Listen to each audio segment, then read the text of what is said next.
साथ दो फूल फूलते, एक जैसी खाद डाली गई, एक जैसा पानी, लेकिन एक कब्र पे चढ़ाया गया, एक सेहरा में बांध दिया गया। गोकाल पढ़ लिख करके बहुत बड़ा विद्वान पंडित बन जाता, धुंधकारी महामूर्ख, चौरा, सर्व जनक द्वेषी, नंबर 1 का चोर है, हर व्यक्ति से ईर्ष्या रखता है। ये हमारा आपका सबसे बड़ा दोष है। कभी किसी के प्रति ईर्ष्या का भाव मत रखो।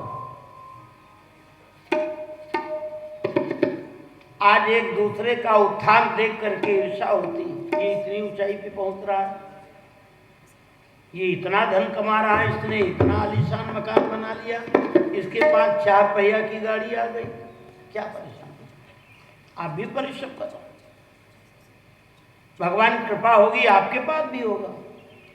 लेकिन दूसरे का धन देखकर, दूसरे की व्यवस्था देख करके ईर्ष्या पैदा हो जाती है। और ये ईर्ष्या क्या करती है, हमारे आपके शरीर को नष्ट कर देती है। दुर्योधन पांडवों का यश देख करके ईर्ष्या करता था। पांडवों को नष्ट करने के लिए क्या नहीं किया, लाक्षागृह में जलाने का प्रयास किया, बड़ी सभा में द्रौपदी को नग्न करने का प्रयास किया, भीमसेन को जल में बहाया जहर दे करके,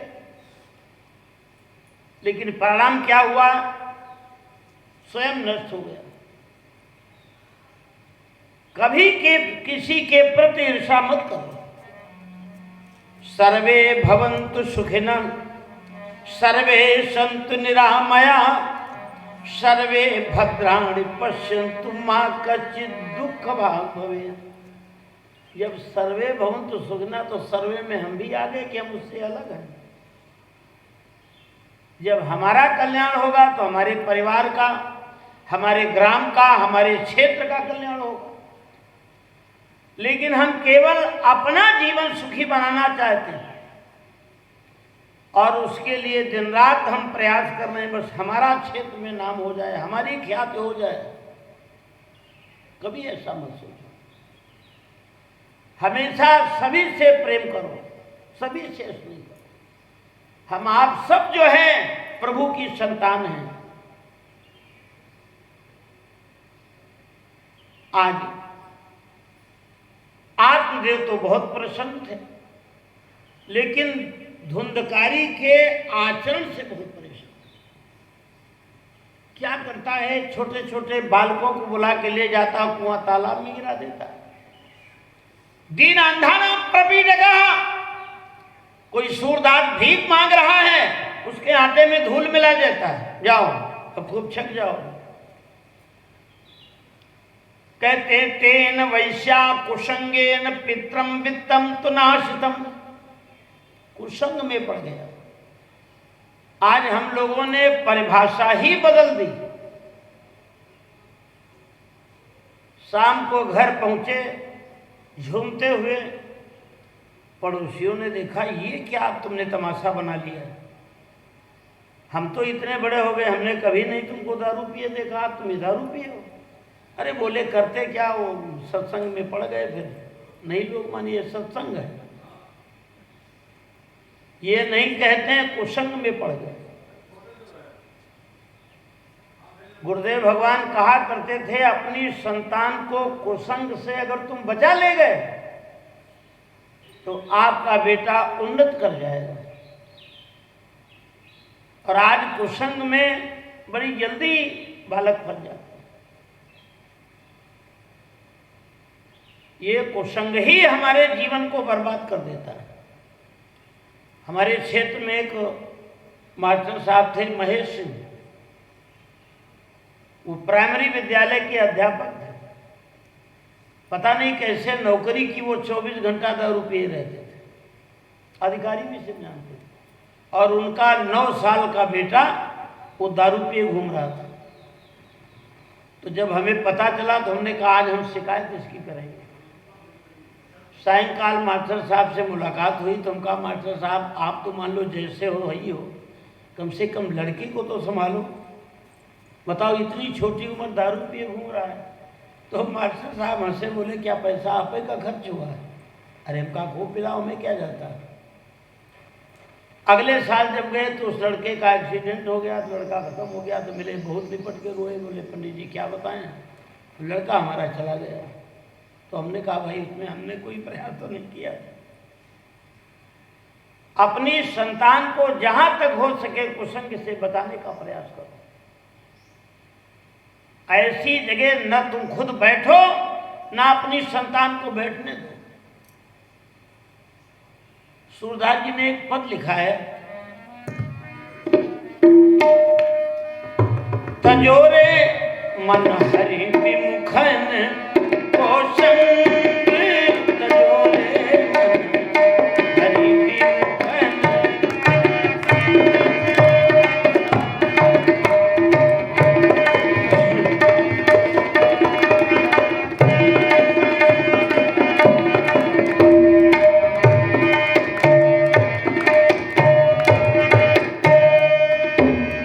तजोरे मन हरि विमुखन।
विमुखन को संग।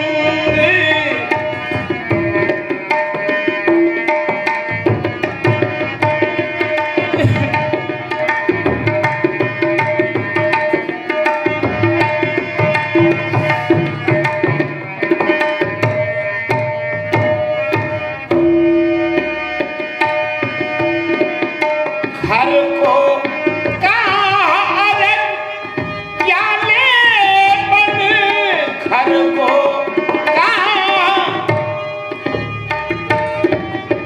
घर को कहाँ रख डाले बन घर को।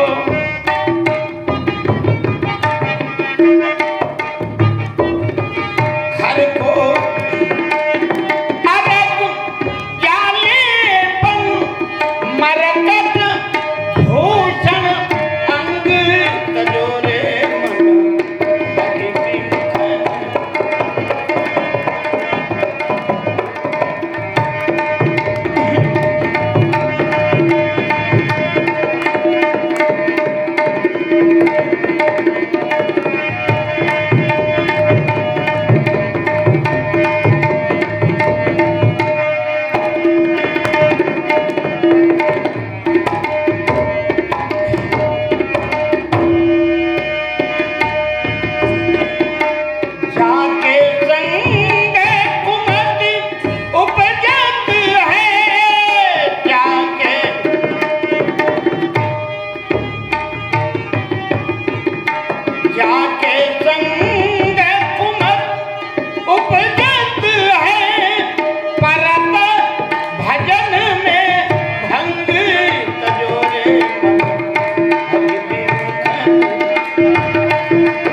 सूरदास जी महाराज अपने मन को समझा रहे हैं, ऐ मनीराम, जो भगवान से विमुख हैं, भगवान के चरणों में निष्ठा नहीं है, ऐसे पुरुषों का साथ त्याग दो।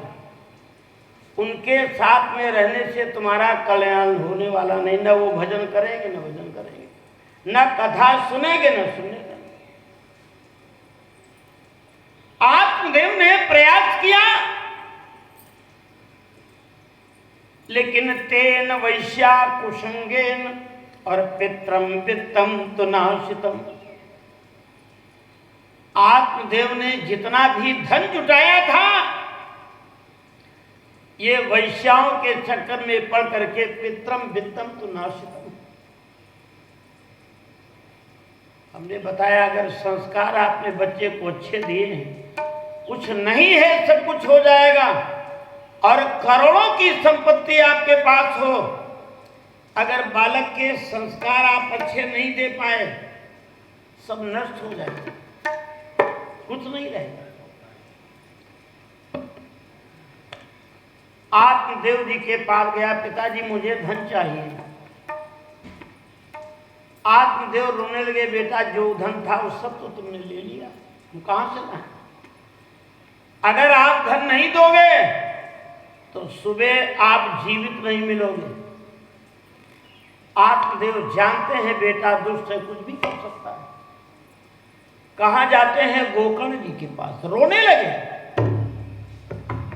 आज गोकर्ण जी ने कहा, पिताजी आप रो रहे हैं, क्या बात है?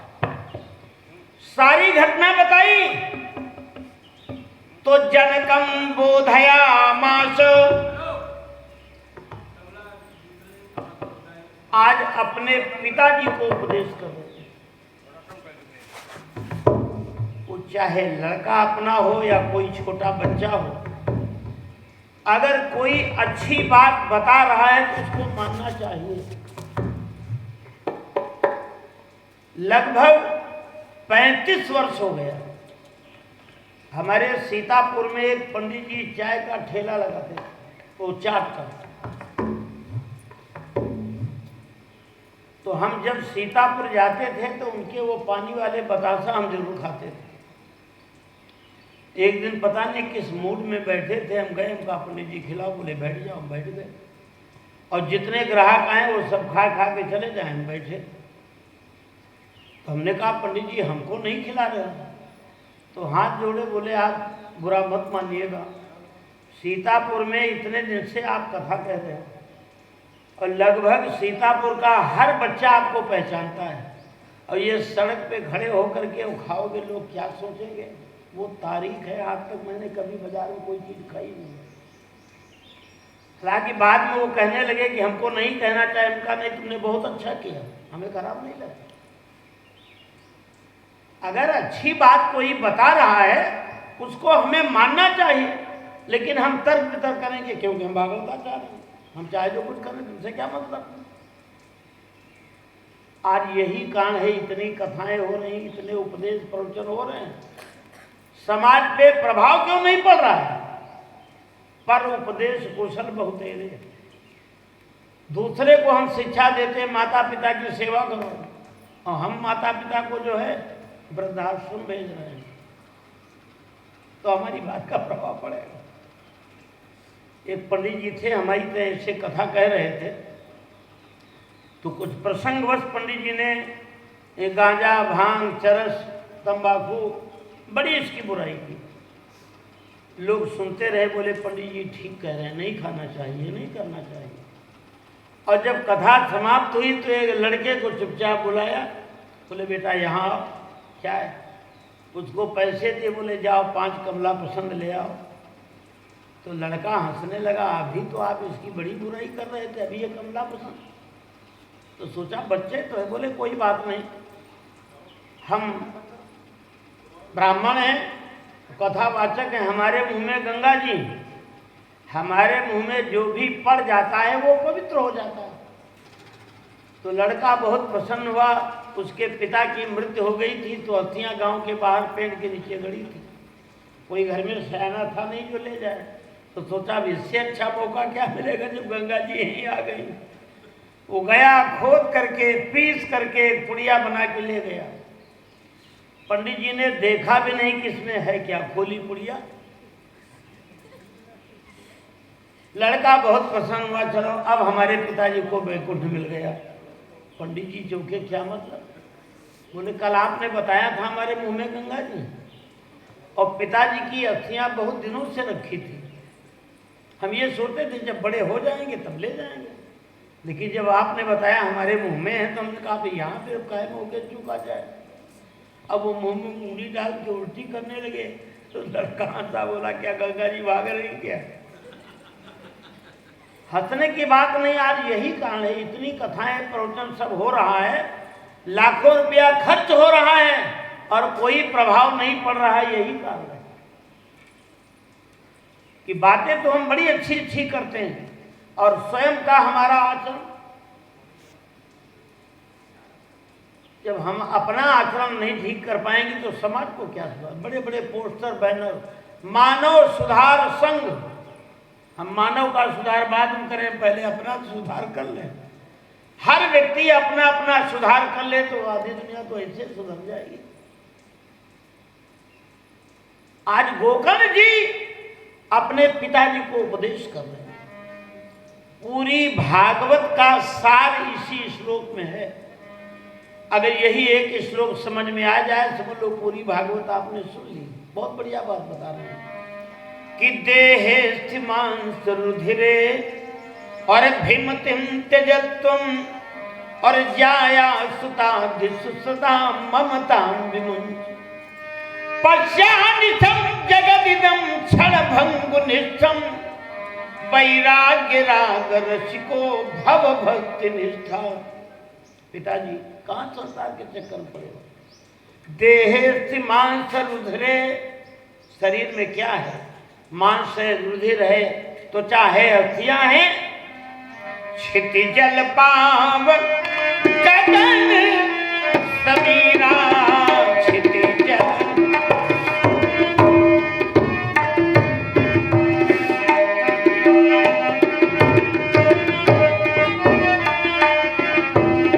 क्षितिजल पाव गगन समीरा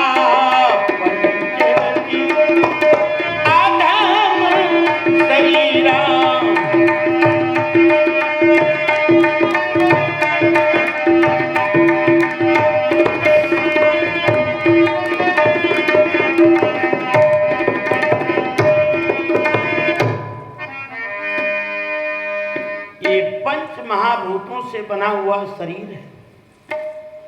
मिट्टी मिट्टी में मिल जाएगी, अग्नि अग्नि में मिल जाएगी, वायु तत्व वायु में, आकाश आकाश में, अग्नि अग्नि में क्या मिलेगा? इसलिए पिताजी शरीर के प्रति जो इतना मोह है, इस मोह का त्याग करो। मोह सकल व्याधिन कर मूला।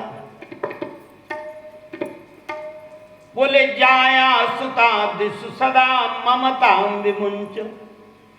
ये नहीं कहा है परिवार को छोड़ दो,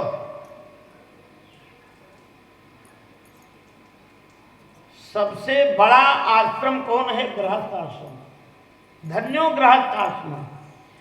ब्रह्मचारी को भूख लगेगी तो कहां जाएगा मांगने के लिए? किसी गृहस्थ के यहाँ।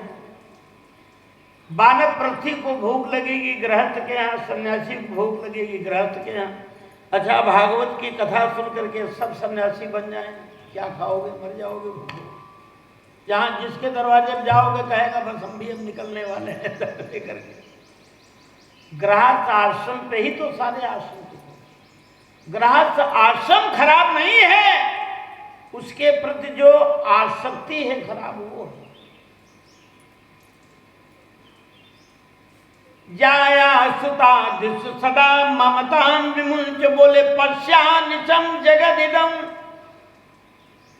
ये संसार कैसा है? स्वप्नवत है। हम रात में पलंग पे सो रहे हैं और स्वप्न देख रहे हैं। बढ़िया गरम गरम जलेबी निकली, एक दोना में दही लिए और हम जलेबी खा रहे हैं स्वप्न में।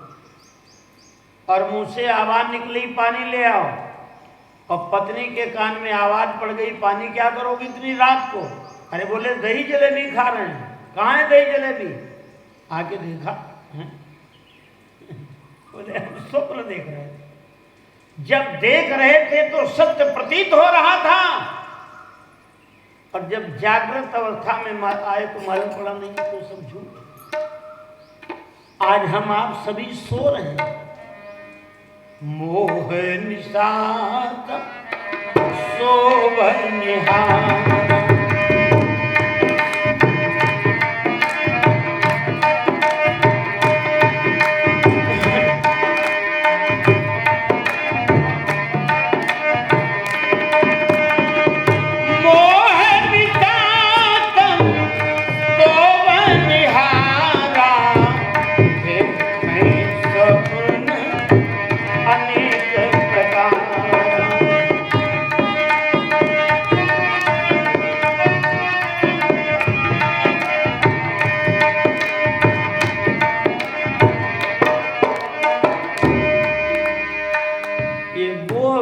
रात्रि में हम आप सब सो रहे हैं। ये जो कुछ भी दिखाई पड़ रहा है ये स्वप्न की तरह। अच्छा, जब आंख बंद हो जाती है, रात में सो जाते हो तो कुछ याद रहता है? कहाँ हमारे जूता चप्पल रखे हैं, कहाँ हमारा मोबाइल रखा, कुछ याद रहता है क्या? आंख बंद हो गई, बंद हो। इसलिए गोकर्ण जी कहते हैं पिताजी परिवार के प्रति जो ममता है, इस ममता का त्याग करो। और ममता त्यागने का साधन क्या है? जब बेटा घर संभालने लायक हो चुका है, आपने शादी विवाह कर दिया, जीविका का साधन जुटा दिया, भैया अब हरिद्वार जाने 15 दिन के बाद आएंगे। अब जब आप घर पे नहीं हो तो बेटा भी जिम्मेदारी समझ रहा है कि सिलेंडर हमको लाना पड़ेगा, सब्जी हमको लाना है। अब वो प्रयास करता है, करने लगता है। आप 15 दिन के बाद लौट के आए, 2-4 दिन घर रुके, अब हम काशी जा रहे हैं। तो जितने परिवार से अलग रहने का अभ्यास करोगे उतने परिवार से मोह कम होगा, और जितने परिवार से जुड़े रहोगे। अरे हम सोच रहे हैं भैया काहे जो है परेशान हुए, चल नहीं पा रहे हैं, डंडा टेकर जो है अंधेरे में जा रहे हैं, खेत देखिए गए, गाँव जानवर तो नहीं चल रहे हैं। अब भी परिवार के प्रति ममता वही लगी। आगे कथाएगी बताएंगे भरत जैसा संत और एक मृग के मोह में पड़ करके मृग का शरीर प्राप्त हुआ अंत का। जब अंत में मृग का ध्यान किया तो मृग का ही शरीर मिला। तो जितना ही परिवार से अलग रहने का अभ्यास करोगे धीरे धीरे मोह अपने आप कम होता जाएगा। लेकिन परिवार से अलग हम रह नहीं सकते। कई साल हो गए तो हरिद्वार में कथा थी मेरी, वो आनंदमयी माँ का जो पुरम है वहीं पे कनखल में। तो जिस दिन भंडारा था तो एक महात्मा जी बैठे, जब भोजन परोसा गया तो वैसे कौद हाथ में लिए बैठे रो रहे थे। तो जिनके आश्रम में कथा थी वो गए, पूछने लगे महाराज जी आप भोजन करते समय रो क्यों रहे हो? तो और जोर से रोए। अरे बोले बताओ तो क्या बात है, क्या परेशानी आप? तो कहा लगे आज जिंदगी में हम पहली दाएं अकेले खा जाए, पोता पोती सब हमने संग बैठे खा तरह। बोले फिर कपड़ा रख दो उतार घर चले जाओ।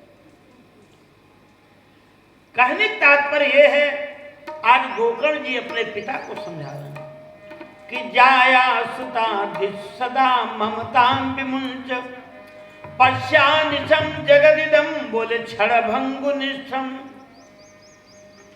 योजनाएं बड़ी लंबी।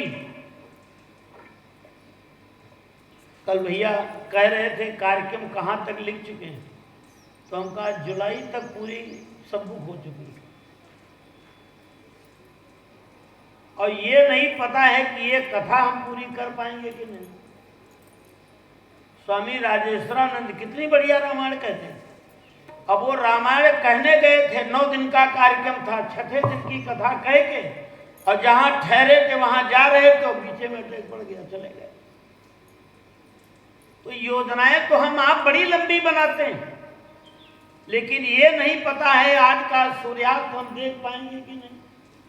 बड़ा सुंदर सरोवर है, कमल के पुष्प खिले हुए हैं और भौरे गुंजार कर रहे हैं। एक भौर आया, पुष्प पे बैठ गया, इतना आनंद आया उसको। भगवान सूर्यास्त हो गए, और जब सूर्यास्त हो जाता है तो कमल का पुष्प बंद हो जाता है। अब उसके अंदर बैठा भौरा सोच रहा है। रात्रिर्गमिष्यति भविष्यति सुप्रभातम भास्वानुदेश